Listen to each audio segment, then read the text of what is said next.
எழுந்திட நினைக்கையில் ஒரு மின்னல் வந்து சாய். நம்ம ஷாப்ல தீபாவளி முடிஞ்சு சாஃப்ட் சில்க்குக்கு இவ்வளோ டிமாண்ட் எதிர்பார்க்கலங்க.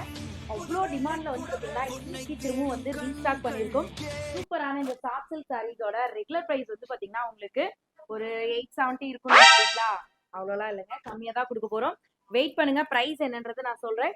இதுலயே வந்து பார்த்தீங்கன்னா உங்களுக்கு சில்வர் ஜரி ப்ளஸ் வந்து பார்த்தீங்கன்னா காப்பர் ஜரி எல்லா கலர் காம்பினேஷன்லையுமே உங்களுக்கு அவைலபிளா இருக்கு எக்கச்சக்கமா. இதோட பிரைஸ் வந்து நான் இப்போ இந்த வீடியோல சொல்ல போறது இல்ல, நீங்க தான் கெஸ் பண்ணி எங்களுக்கு கமெண்ட்ல வந்து மெசேஜ் பண்ணணும். சாம்பிளுக்கு ஒரே ஒரு சாரியை நம்ம ஓபன் பண்ணி பாத்திரலாமா? சூப்பரான ஒரு டார்க் பிங்கே வந்து ஓபன் பண்ணிடலாங்க. ஏன்னா எல்லாருக்குமே ரொம்பவே சூட்டபிளான ஒரு கலர் வந்து பாத்தீங்கன்னா பிங்க் கலர் தான். அதனால பிங்க் கலர் சாரியை ஓபன் பண்ணிடுறேன். ரொம்ப அழகான ஒரு டார்க் பிங்க்குக்கு வந்து பாத்தீங்கன்னா லைட் சில்வர் சரி வர மாதிரி கொடுத்துருக்கோம். கான்ட்ராஸ்ட் பார்டர் வந்து பாத்தீங்கன்னா உங்களுக்கு பல்லு வந்து கிரீனு சில்வர் டோன்ல இருக்கு. லாங் டர்சலோட கொடுத்துருக்குங்க. இந்த சாரியோட பிரைஸ் தெரிஞ்சுக்கணும் அப்படின்னு நினைச்சீங்கன்னா கமெண்ட்ல வந்து மெசேஜ் பண்ணுங்க பிரைஸ் என்ன அப்படின்னு. ஒரு க்ளூ கொடுத்துறேன், இந்த சாரியோட பிரைஸ் ஜஸ்ட் 500 மட்டும் தான். கரெக்டா மெசேஜ் பண்றவங்களுக்கு இந்த சாரி வந்து அதே பிரைஸ்க்கு கொடுத்துடலாம். சீக்கிரமா வந்து புக் பண்ணிக்கோங்க.